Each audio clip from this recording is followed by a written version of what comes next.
Halo Sobat Menjos dimanapun Anda berada, bagaimana kabarnya? Semoga sehat walafiat tentunya.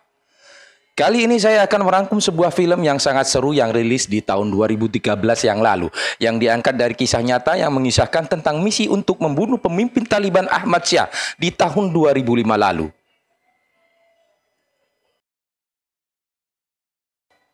Sebelum lanjut ke videonya, jangan lupa untuk like, comment, and share channel ini. Dan tak lupa juga subscribe agar tidak akan ketinggalan film-film seru lainnya yang akan kita review.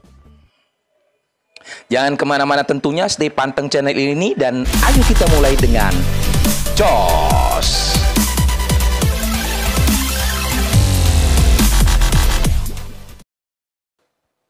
Diawali dengan rutinitas di barak tentara Amerika di Afghanistan, yang mana terfokuskan pada sebuah tim tentara tersebut yang beranggotakan 4 orang, yakni Matt, Mike, Danny, and Marcus.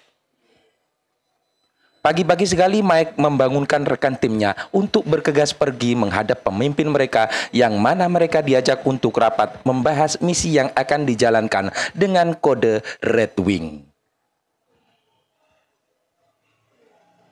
Di dalam rapat ini berjalan dengan waktu yang panjang, yang mana mereka membahas titik koordinat tempat keberadaan musuh, di mana lokasi tersebut berada di daerah pegunungan. Di sisi lain terlihat pemimpin Taliban Ahmad Shah yang sedang mengeksekusi warganya yang telah berkhianat membantu pasukan Amerika.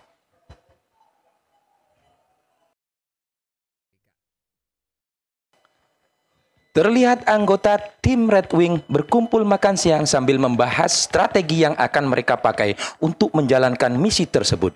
Dan setelah itu mereka pun mempersiapkan senjata, amunisi, dan peralatan yang lainnya yang akan dibawa di dalam misi tersebut.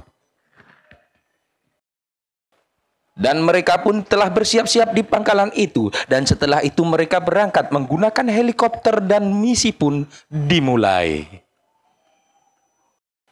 Di pagi-pagi sekali dalam keadaan masih gelap gulita, mereka pun tiba di titik penerjunan pasukan yang telah ditentukan. Mereka pun satu persatu turun dari helikopter itu, mulai dari Matt, Mike, Danny, serta Marcus. Dan setelah helikopter berlalu, mereka pun mulai bergerak sembari memberikan laporan kepada markas agar mereka selalu dapat dipantau markas pusat. Hingga ketika mereka sampai di titik koordinat terakhir, jaringan komunikasi mereka hilang. Setelah itu mereka mulai berpencar mencari tempat yang cocok untuk menjalankan misi tersebut. Ketika Marcus melakukan pengamatan, dia pun baru menyadari bahwa di tempat mereka sedang sekarang terlalu sulit untuk mengawasi markas musuh, sehingga Mike memutuskan timnya untuk pindah ke tebing yang lebih tinggi di sisi bukit untuk mempermudah melakukan pengintaian. Dan benar saja, setelah sampai di tempat itu, mereka dapat memantau dengan mudah pergerakan pasukan Taliban itu di markas mereka. Mike pun mencoba melihat markas Taliban itu dengan teropong, dan ternyata di situ banyak sekali terdapat anggota Taliban yang bersenjata lengkap. Dari pengapatannya, akhirnya dia pun mendapatkan posisi target, yakni Ahmad Shah yang berada di markas itu.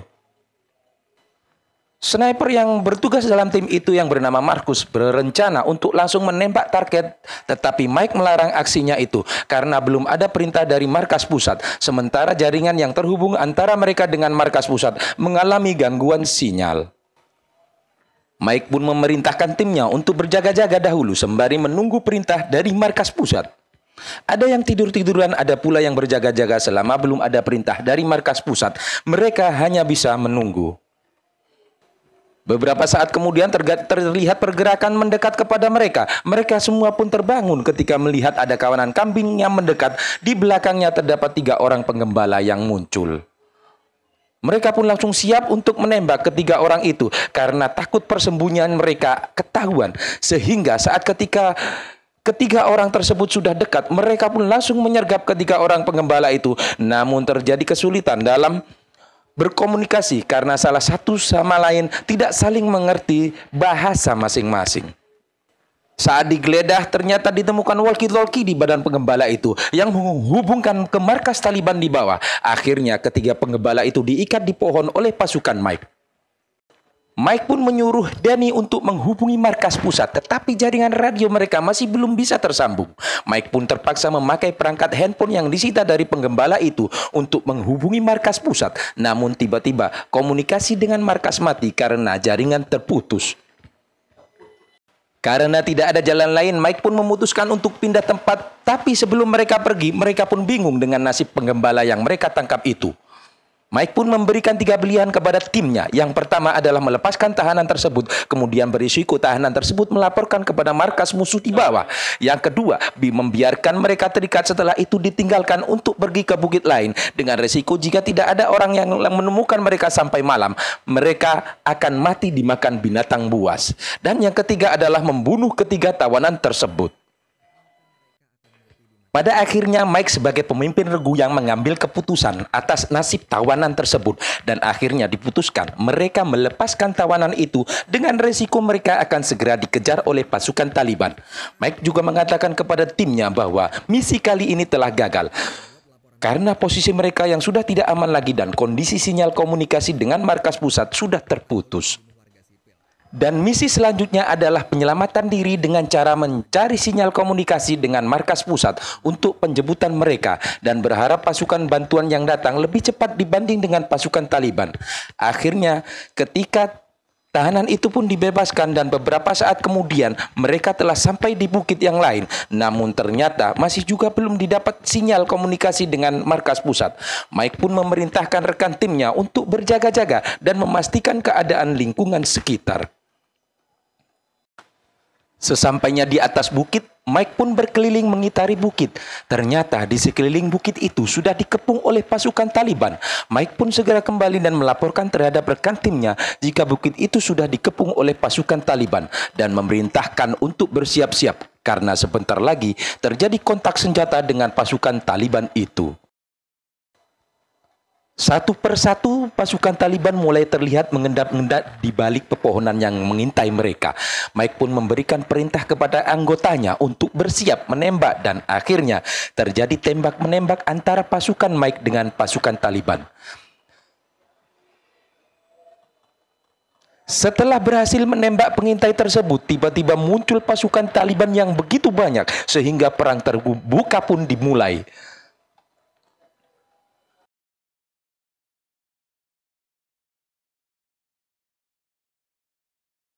Sementara pasukan Taliban terus-menerus berdatangan sehingga membuat pasukan Red Wing terpojok hingga Danny yang berusaha menghubungi markas pusat tertembak tangannya.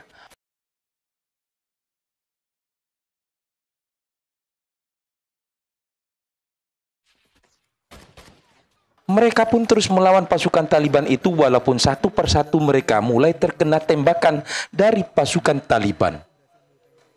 Mereka pun terus berusaha menghubungi pangkalan militer pusat guna berusaha mendapatkan bantuan. Tetapi ternyata radio yang mereka bawa hancur karena terkena tembakan pasukan Taliban itu. Hingga ketika mereka sudah terpojok ke arah sisi jurang yang dalam, dengan terpaksa mereka melompat ke arah jurang tersebut dibarengi ledakan granat yang dilempar pasukan Taliban mengarah ke arah mereka.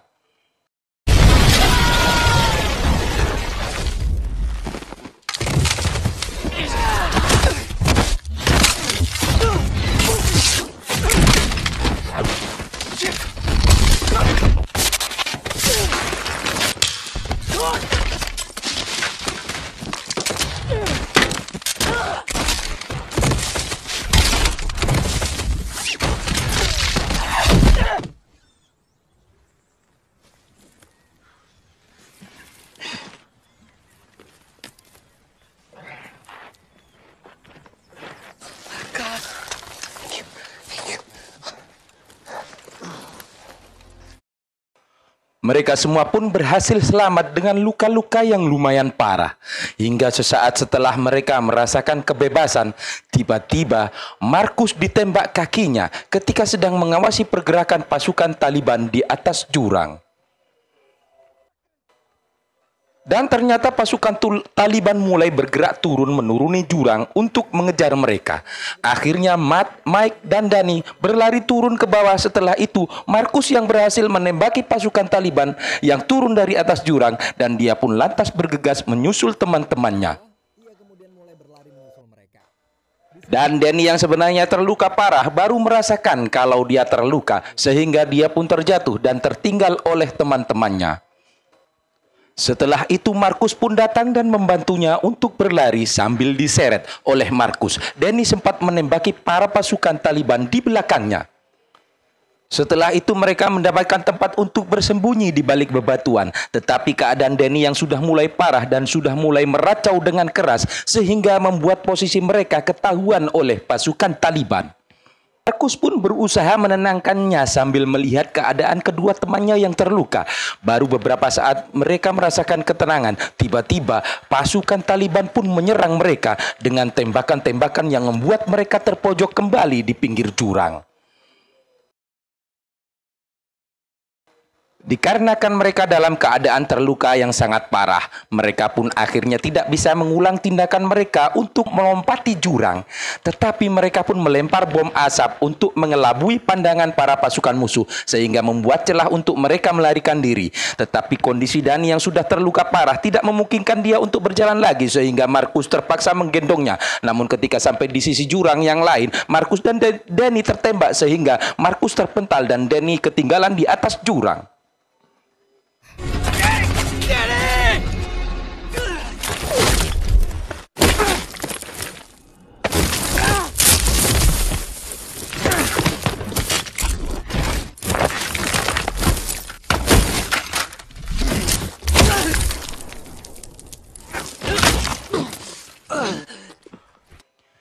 Markus dan anggota yang lainnya terjatuh dengan keras ke bawah jurang sehingga menimbulkan benturan di kepala Markus dan membuat pendengarannya terganggu. Tiba-tiba di situ sinyal alat komunikasi mereka kembali muncul walaupun masih sangat kecil, dan segera mereka berusaha menghubungi markas pusat untuk meminta bala bantuan. Dan ketika mereka akan menjemput Danny yang di atas jurang, tiba-tiba Taliban dan mereka ditembaki oleh pasukan Taliban sehingga terpojok di antara bebatuan jurang itu. Akhirnya Mike sebagai pemimpin regu itu pun memutuskan untuk mengorbankan diri untuk berlari ke atas mencari sinyal bala bantuan dari pusat. Walaupun resikonya dia akan mati ditembak oleh pasukan Taliban. Markus pun membujuknya agar tidak melakukan itu, tetapi karena tekadnya sudah bulat, Mike akan terus melanjutkan niatnya dan dia pun memberikan sisa amunisi yang tersedia padanya kepada Markus, dan dia pun memberikan pesan terakhir kepada Markus agar jangan pernah berhenti untuk berjuang.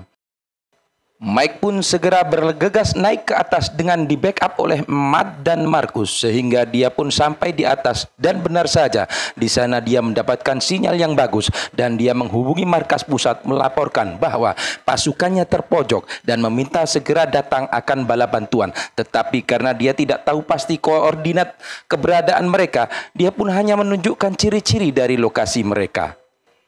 Namun kondisi mereka yang sudah tidak memungkinkan dan lokasi mereka sangatlah mudah untuk ditemukan oleh pasukan Taliban. Mike dan Danny pun mati tertembak oleh pasukan Taliban. Tinggal Matt dan Markus yang posisi mereka sudah diterkepung oleh pasukan Taliban sehingga mereka memaksa untuk berpencar sambil perlahan-lahan berusaha untuk mundur. Beberapa saat setelah mereka sudah betul-betul terpojok, tiba-tiba datang helikopter yang akan menjemput mereka.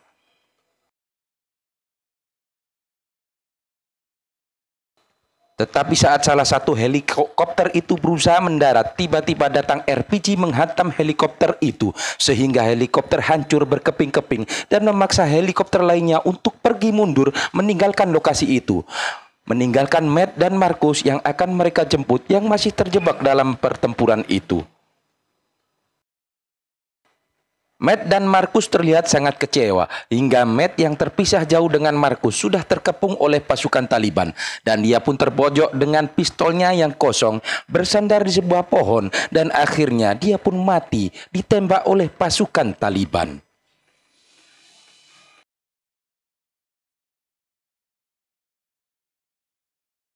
Di sisi lain, Markus dilempar granat sehingga menyebabkan Markus terpental ke bawah jurang. Tetapi dia masih sempat mengambil senjatanya dan bergegas bersembunyi di balik bebatuan. Tiba-tiba datang helikopter yang akan menjemput pasukan itu. Tetapi karena tidak tampak dari mereka, akhirnya helikopter pun memutuskan untuk kembali ke markas. Di situ Markus pun sempat tertidur pingsan di tempat persembunyiannya itu.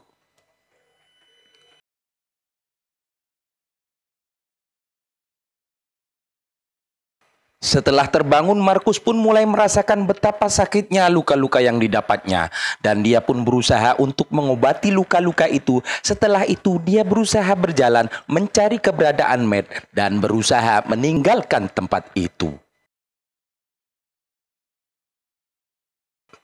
Sampailah Markus di sebuah mata air yang jernih. Di situ dia bisa mandi dan meminum air sepuasnya.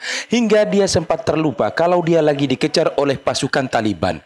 Hingga tiba-tiba muncul beberapa orang warga sipil yang hendak mengambil air di sungai itu. Sehingga menimbulkan Markus menjadi kaget dan segera mengambil granat untuk mengancam warga sipil itu. Salah satu dari warga sipil itu mengingatkan Markus supaya tenang karena sebentar lagi rombongan Taliban akan melewati daerah itu. Sekilas Markus tidak percaya terhadap warga sipil itu. Tetapi karena pasukan Taliban semakin mendekat, akhirnya Markus pun mengambil keputusan ikut arahan dari warga sipil tersebut untuk pergi bersama mereka. Setelah itu Markus pun dibawa ke desa tempat mereka tinggal, di mana di sana tampak banyak orang memandang sinis terhadapnya, menampakkan ketidaksukaan mereka atas kedatangan Markus. Setelah sampai di rumahnya, orang itu pun memerintahkan anak buahnya untuk memberikan pengobatan supaya Markus cepat sembuh. Awalnya Markus tetap tidak percaya terhadap orang tersebut dan merasa heran mengapa ada orang Afghanistan yang mau membantu pasukan Amerika. Tetapi karena tidak ada pilihan lain, dia pun mengambil langkah percaya terhadap keluarga itu dan mengeluarkan sebuah peta untuk memberitahu keberadaannya ke pangkalan militer Amerika yang berada di Bahram, Afghanistan. Setelah salah satu orang keluarga itu pergi mengantar surat tersebut, terjadi keributan dikarenakan telah datang pasukan Taliban mendekat ke arah desa tersebut. Mereka pun sudah mengetahui keberadaan Markus di desa itu dan mereka pun berusaha mengacak-acak desa itu untuk menemukan Markus yang bersembunyi. Sampai pada akhirnya mereka pun menemukan keberadaan Markus dan setelah itu Markus pun langsung diseret menuju tempat pemenggalan. Tetapi warga desa yang menolong Markus pun segera datang dan menembakkan senjatanya ke udara untuk mengancam pasukan tersebut dengan menodongkan senjata kepada pasukan Taliban itu. Akhirnya pun pasukan Taliban mundur dan mengancam akan datang lagi dengan pasukannya lebih banyak untuk menyerang dan membantai desa itu karena dianggap telah membantu kafir Amerika. Setelah itu Markus pun kembali dibawa ke dalam rumah. Setibanya di dalam rumah, Markus pun berusaha mengeluarkan peluru yang ada di dalam tubuhnya. Dan karena merasa sakit yang amat sangat, Markus pun akhirnya pingsan. Keesokan harinya saat Markus tersadar, dia pun diberikan minum dan makanan sambil diajak ngobrol oleh kepala keluarga yang menolongnya. Markus pun makan dengan lahap makanan tersebut yang diberikan oleh keluarga itu, dikarenakan sudah 3 hari dia belum makan sama sekali. Mereka pun bisa saling memahami walaupun bahasa mereka yang berbeda dengan cara memberikan bahasa isyarat sehingga dapat dipahami oleh keduanya. Dia pun bertanya kepada keluarga itu kenapa mau membahayakan diri untuk menolong dirinya, yang nyatanya dia adalah pasukan Amerika. Si penolong itu pun menjawab, bagaimanapun juga Markus adalah tamunya dan dalam ajaran Islam mengajarkan untuk selalu menghormati dan menjaga tamunya. Dalam situasi yang tenang itu saat mereka asik mengobrol, tiba-tiba mereka pun panik atas serangan tiba-tiba yang dilakukan oleh pasukan Taliban. Di sisi lain, warga yang diutus untuk pergi ke pangkalan militer di Bahram telah sampai di pangkalan tersebut. Dia pun menyampaikan surat itu ke pangkalan militer tempat Markus ditugaskan. Dan selanjutnya mereka pun mempersiapkan penjemputan Markus ke desa itu. Setelah itu mereka pun berangkat menggunakan helikopter tempur mereka menuju tempat Markus berada. Di sisi lain pasukan Taliban sudah mulai memasuki kawasan desa itu sehingga banyak jatuh korban di antara warga desa tersebut. Satu persatu mereka mati demi melindungi Markus yang berada di desa itu. Walaupun sejatinya Markus adalah orang kafir Amerika, tampak orang yang menyelamatkan Markus itu berusaha melawan pimpinan pasukan Taliban yang akan menangkap Markus. Akhirnya setelah melalui pertempuran yang sengit, dia dapat mengalahkan pemimpin pasukan Taliban tersebut. Dan di dalam Markus yang ada dalam keadaan terluka dihajar habis-habisan oleh salah satu pasukan Taliban. Markus pun melawan sekuat tenaga. Di saat Markus dalam keadaan terdesak, anak dari keluarga penyelamat itu memberikan pisau kepada Markus sehingga dia pun menusuk-nusuk orang itu dan dapat mengalahkannya. Tetapi di luar, pasukan Taliban yang sangat banyak sudah berhasil masuk ke dalam desa tersebut. Sehingga warga desa yang sudah kehabisan senjata dan amunisi terdesak di dalamnya. Namun tiba-tiba datanglah helikopter tempur yang akan menjemput Markus di desa itu dan menembaki pasukan Taliban yang berada di situ sehingga pasukan itu pun porak-poranda tewas terkena tembakan dan bom dari helikopter tersebut. Akhirnya Markus pun berhasil diselamatkan oleh pasukan Amerika tersebut dan film pun